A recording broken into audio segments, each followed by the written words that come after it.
자, 여러분 반갑습니다. 화법과 작문 영역 한번 해석 강의 들어가 보도록 하겠습니다.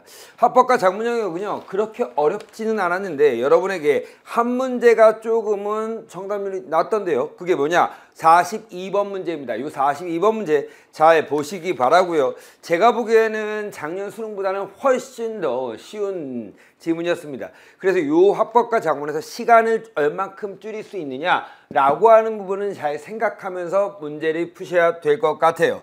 자, 보니까 화법과 작문의 첫 번째는 뭐냐? 발표입니다. 이렇게 대표 발문에 담화 유형을 체크하면서 읽는 연습이 되셔야 되고요. 발표는 비문학과 똑같습니다. 그리고 첫 단락의 중심화제 찾고 그 중심화제 관점으로 문제를 푸시면 되고요. 특히 36번 문제는 왔다 갔다 거리면서 푸실 수도 있어야 될 것 같아요. 왜냐면 기억과 니은이 첫 단락에 있고 그 다음에 디귿이 세 번째 단락에 있습니다. 자, 가볼까요? 봤더니 중심화제를 얘기했습니다. 특히 여기 화면 니은 화면 여기 부분이 있죠. 그래서 왔다 갔다 원도 풀으시면 되는데 첫 단락에는 지금 개똥쑥 말라리아 치료 개똥쑥에서 이런 걸 발견했다라고 되어 있는데 이런 식물에 관한 얘기 인류를 살리는 식물에 관한 얘기를 같이 우리가 본 적이 있죠 라고 하는 거. 그쵸? 오케이. 특강의 내용을 환기시켰습니다. 그랬더니 학생들이 뭐야? 네! 이렇게 대답했겠죠. 자, 그 다음 화면에 보면서 30%에 해당하는 종이 멸종위기라고 합니다. 이렇게 나왔고요. 니은이 보면서 전체 식물에서 40%에 해당되는 종이 멸종 우려 수준이라고 합니다. 라고 나와 있습니다. 그래서 식물이 품고 있는 씨앗, 즉 종자 보존이 중요합니다. 그리고 여기에 보면 딱 뭘 얘기하겠다라고 하는 중심화제가 나와 있습니다. 결국 뭐다? 종자 보존에 대한 이야기를 하겠다 이 말이죠. 자, 종자를 보존하기 위해서 쭉 나와 있는데 시드볼트라는 게 있어요. 그게 뭐냐? 종자 금고입니다. 이 종자 금고가 전쟁이라든지 재앙 같은 기후변화와 같은 재앙으로 식물 멸종을 막기 위해서 만든 거래요. 그런데 종자 금고가 전 세계에 몇 개 있다? 2개 있습니다. 라고 하면서 그게 뭐다? 노르웨이랑 우리나라에 있다고 하네요. 자, 그러면서 우리나라의 종자 금고 경북 봉화군에 있는 종자 금고에 대한 이야기를 하고 있습니다. 화면 속에 건물 아래 보이는 공간이 저장소가 되어 있는데요. 지하의 모습이 다 쭉 나와 있고요. 쭉 읽으시면 돼요. 근데 외국에서도 받는다라고 되어 있네요. 우리나라 것만 있는 게 아니고 됐어요. 그 다음 종자를 지키는 건 중요하다라고 하면서 의를 얘기하고 있습니다. 자, 1번 가볼게요. 몇 번일까요? 그렇죠. 답은 몇 번이다? 4번입니다. 청중과 공유하고 있는 경험을 언급하여. 그렇죠. 맨 처음에 그 우리 특강 내용 있죠. 그거를 언급했습니다. 청중의 주의를 환기했다. 답은 4번이고요. 36번에 보시면요. 이 화면 1과 2고요. 화면 1이 뭐냐면 기억이고 화면 2가 니은이고 화면 3이 디귿이죠. 이렇게 연결시켜서 왔다 갔다 걸으면서 푸시셨으면 됩니다. 1번 가볼까요? 매년 나무종이 얼마나 감소하고 있는지 보여준다. 여기서 매년 감소하고 있다라고 하는 거는 알 수가 없고요. 2번 보시면 자, 멸종위기의 나무종 중에 종자가 보존되고 있는 종의 비율 이것도 없습니다. 보존 비율 없고요. 3번 보시면 자, 화면 2에서 전체 멸종 우려 중에서 식물종이 차지하는 비율이라고 되어 있는데요. 잠깐 이거 무슨 소리니? 전체 식물에서 뭐냐면 그렇죠. 멸종 우려 식물의 비율을 얘기한 거죠. 그러므로 전체 멸종 우려 종이 아닙니다. 4번 외부 영향을 최소화하기 위해 종자를 지하에 보관하고 있으면 보여준 자료로 디귿에 제시한다. 디귿 볼까요? 세 번째 단락 보십시오. 아래에 보이는 공간이 저장고가 있는 지하의 모습인데 외부 영향을 최소화하기 위해 지하의 종자를 보관하고 있다. 그럼 답은 4번이 되겠죠. 5번 갈까요? 화면 3은 지하 종자 저장고의 위치가 종자 발화 상태에 따라 달라진다. 이런 것들 위치가 달라진다는 말은 없습니다. 문제는 되게 쉽게 냈습니다. 한번 7번 가볼까요? 자, 그런데 여기 발표자와 A 사이를 정확하게 보셔야 되는데요. 자, 듣고 나서 궁금한 점이 질문합니다. 라고 했더니 그 발표 내용은 없네요 이거지. 그럼 A에 대한 질문이 없어야 돼요. 추가로 그 내용에 대해 알려드릴게요. 이렇게 돼야 되죠. 그런데 보시면 알겠지만 3번 선지 보면 현재 보관 중인 종자 규모를 말씀하셨는데요. 종자 금고에는 우리나라 종자만 보관하나요? 물어보면 뭐라고 대답하겠어요? 야, 내가 얘기했잖아 아까 여기 외국 종자도 기탁받아 4천 종 넘게 보관되고 있다고. 똑바로 안 들어? 이렇게 얘기하겠죠.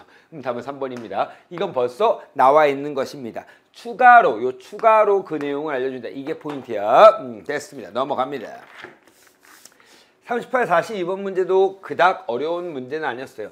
청소년의 팬 상품 소비가 우려된다 이렇게 나와 있는데요. 결국 여기는 부정적인 관점을 쭉 얘기하고 있는 거예요. 그래서 우리나라 국내 팬 상품의 규모가 2020년 기준 약 2,200억 원으로 2014년에 비해 크게, 그럼 2014년이 몇 억인지 알려줘야지. 그렇죠? 오케이. 아무튼 여기는 지금 현황을 얘기하고 있고요. 현재 상황. 그 다음 자, 두 번째 보니까 뭐라고 돼 있냐면 쭉 보면 자, 이렇게 나와 있어요.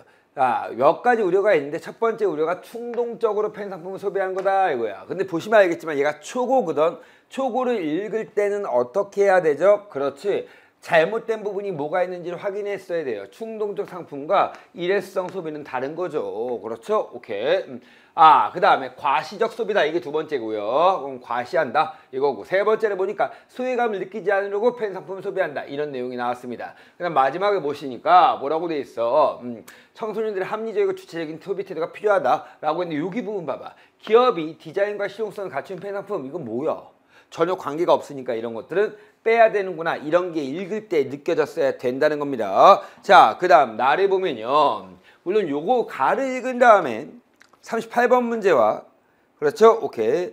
38번 문제는 문제가 풀렸어야 되고 그래서 39번 문제도 문제를 풀 수 있겠죠. 오케이. 이렇게 할 수 있었어야 됩니다. 그 다음 나를 가볼게요. 이제부터 이 초고를 본 다음에 뭐냐면 수정하기 위한 대화래요. 그럼 회의 같은 거죠. 그럼 방법들을 번호를 붙이면서 좀 읽으셨으면 좋겠어. 자, 볼게. 검토할게. 편집 부장이 좀 늦는데요. 부장이 늦으면 안 되지. 아무튼 그런데. 자, 뭐라고 했냐면 부정적 관점만 내용만 제시했어. 얘가 1번이에요. 이게 고쳐야 된다 이거죠. 긍정적인 부분도 해야 되는 거 아니냐. 긍정적인 면도 분명히 있잖아. 이런 거죠. 오케이. 아무튼 그래서 균형 있게 제시해야 될 것 같아. 거기에 대한 거고요. 그 다음 보면 긍정적 면이 있다는 의견에 동의해. 하지만 자, 주변 친구들이 보면 우려되는 점이 더 커서 이렇게 했다 이거죠. 자, 미안해. 그래서 학생 3이 편집부장이 도착했습니다. 괜찮아. 이제 막 시작했어 이거야. 자, 봤더니 이렇게 얘기합니다. 학생 3이 두 갈점이 무슨 말이야? 라고 해서 이렇게 얘기해 주고 있습니다. 아, 그랬구나. 판매 수익 기부처럼 팬 상품 소비가 사회에 선한 영향을 미치기도 하잖아. 학생들의 균형 잡힌 시각에 바람직한 태도에 대해 생각해 볼 수 있게 된다면 두 관점이 모두 그래 담을 수 있어 이거지. 담아줄 수 있어? 이거야. 자, 듣고 보니 내가 너무 우려되는 점만 강조한 것 같아. 자, 보자. 긍정적인 내용을 추가해볼게. 얘가 첫 번째야, 결국은. 그죠? 오케이. 그럼 제목도 그에 맞게 수정해야겠네. 라고 했어. 그래서 제목을 수정하자. 이거죠. 오케이. 다음으로 초고의 세부 내용을 검토해보자. 라고 했습니다. 이 문단의 충동적 소비를 다루고 있잖아. 그러니 마지막에 일회성 소비라는 표현은 적절하지 않아. 얘가 2번이죠. 그쵸? 오케이. 다시 교체할게 라고 했어. 그리고 설문조사할 때 인용할 때 출처리 빼먹었어요. 아무튼 그러면 신뢰성이 떨어지겠지. 그게 A 내용이고요. 설문조사 자료를 믿기 어려운 신뢰성이 떨어진 문제가 있겠구나. 그 다음 더 검토할 것은 마지막 부분 문단에 초점에 어긋난 내용이 있다 라고 하는 것이 이죠. 이게 4번이 되겠죠. 오케이. 그렇지. 오케이. 그 다음 또 뭐가 있냐면 마지막에 보니까 기준이 되는 해 2014년이죠. 그때 규모도 알려줘야 된다. 이 5가지를 얘기했습니다. 그 5가지를 고치면 되겠죠. 자, 48번입니다. 다음 몇 번일까요? 1번입니다. 담화 표지 어떤 거냐면 우선, 다음으로 이런 것들이죠. 이렇게 접속어나 예고해주는 단어들 그런 것들이 담화 표지라고 보시면 됩니다. 이건 담화 표지라는 용어를 정확하게 알고 계셔야 되고 나머지 건 나와 있지 않아요. 그렇게 보시면 되고요. 39번 문제 가볼게요. 팬 상품의 인기 뭐 이렇게 A 나오면서 요거를 어떻게 할 것이냐라고 하는 거야. 분위기 제시했죠. 오케이. 첫 부분에 나와 있습니다. 두 번째 가볼까요? 우려되는 점이야. 충동적 소비입니다. 글쓴이 자신이 경험을 근거로 들어 충동적인 팬 상품 소비 태도가 청소년에 미치는 부정적 영향이다. 잠깐. 그러면 충동 부분을 찾아가야 될 거 아니야. 그런데 여기에는 뭐야? 자신의 경험이 나와 있지 않습니다. 답은 2번이죠. 그치? 이 문제는 되게 쉬운 문제였고요. 나머지 거 확인하시면 됩니다. 40번 문제 가볼게요. 자, 상대방의 부담을 덜어주기, 문제 원인 자신이 탓을 돌리기. 이거 다 몇 번이냐면 2번인데 학생인의 바라는 상대방의 행위에 늦은 것을 상대방의 탓으로 돌리지 않고 있다. 뭔 소리예요? 학생일은 자, 상대방의 탓을 돌리지 않다. 그런 말 없어요. 그냥 괜찮아 이제 막 시작했어 이것밖에 없죠. 그렇죠? 그러니까 상대방의 탓으로 돌리지 않았다 라고 보이는 거는 좀 그래요. 알았죠? 왜냐면 괜찮아 라고 한 거죠. 탓을 아니야 내 탓이야 우리가 시간을 잘못 알려줬어 뭐 이렇게 나와야 될 거 아니야. 그렇죠? 오케이 답은 몇 번? 그렇지 2번입니다. 41번입니다. 기억과 대화 상황입니다. 설문조사가 언제 이루어졌냐? 언제 나와 있어요. 몇 년도라고 했어? 2020년에 실시했다. 이렇게 나왔잖아. 그렇죠? 오케이. 자료 인용하고 있잖아. 그렇죠? 응답했다. 인용하고 있고. 그 다음 인용하고 있으면 밝히지 않았다. 이거는 신뢰성과 관계없고요. 또 응답 결과를 순서대로 밝히자. 이것도 신뢰성과 관계가 없어요. 4번 보시면 순위대로 밝혔다. 이런 것들 신뢰성 관계 없고요. 신뢰성 관계 있는 건 결국 뭘까? 설문조사를 누가 했느냐라고 하는 거의 포인트죠. 답은 5번이 되겠죠. 넘어갑니다. 응답 대상이랑 이거야. 자, 요게 이제 오답률이 되게 높았는데 하나씩 한번 살펴볼게요. 청소년의 펜 상품의 소비의 문제점과 해결 방안 이렇게 교체하면 안 되죠. 긍정적인 부분이 들어가도록 교체해야 되잖아. 그렇죠? 2014년 이거 맞아요. 답 2번이네요. 분명히 마지막에 누가 했어? 학생 3이 이렇게 학생 1이 얘기했잖아. 2014년에 펜 상품 규모도 밝혀야 된다. 이렇게 나왔죠? 오케이. 일회성 소비를 과시적 소비가 아니고 충동적 소비로 교체해야겠죠. 됐죠? 오케이. 자, 펜 상품의 소비가 과소비로 이어진다는 내용을 추가한다. 추가할 것은 긍정적인 부분을 추가해야지 이런 거 추가할 필요는 없습니다. 안 나왔어요. 알았죠? 논의 내용이. 그 다음 5번 마지막 문장에 기업의 사회적 책임 이거 삭제하면 사회적 책임에 관한 내용으로 교체한다. 사회적 책임도 전혀 관계가 없는 거죠. 통일성이 어긋나요. 사회적 책임도. 그러므로 답 몇 번? 2번 이렇게 됩니다.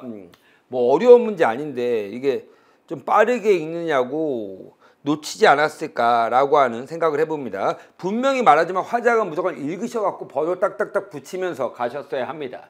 43에서 45번 갑시다. 체육대회 이름 공모에 대한 내용이 나왔고요. 공모 저는 하는 이유를 언급했고 자, 그 다음에 이름 짓기 효과를 제시하고 그 다음에 이름 짓기 방법을 제시합니다. 이거죠. 자, 여기까지 이유가 나와 있습니다. 뭐냐면 체육대회 새로운 프로그램이 나오니까 이름을 새로 짓자 라고 하는 내용을 얘기하고 있는 거죠. 오케이.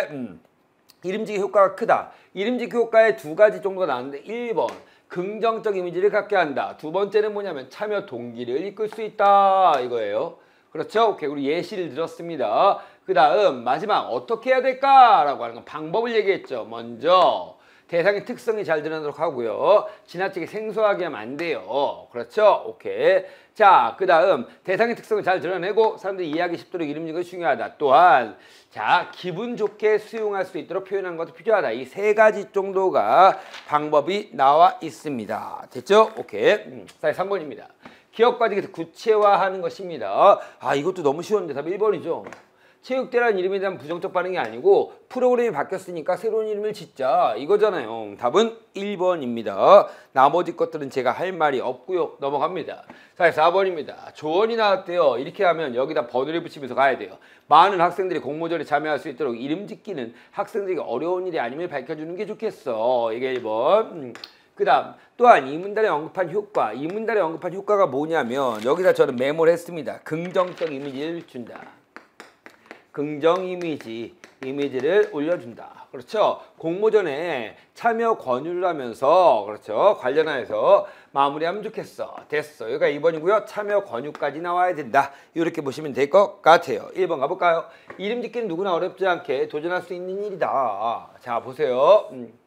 어려운 일이 아니다 라고 하는 부분과 연결되겠죠? 1번입니다. 다만 이름 지을 때 사람들이 이해하기 쉬운 표현으로 자, 이해하기 쉬운 표현이라는 것은 긍정적 이미지가 안 나왔으니까 2번 제끼고 1번 제끼고 2번 이름 짓기는 지식과 경험이 풍부한 사람만이 할 수 있는 일이 아니다. 1번 있네요. 원활한 의사소통을 위해서 원활한 의사소통이 아니고 긍정적 이미지야. 그렇죠? 2번도 여기도 없어요.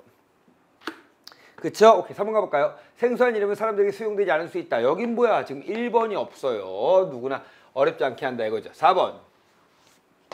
이름 짓기는 대상을 새롭게 바라보게 한다. 올해 새로 짓는다면 이것도 없어요. 1번이.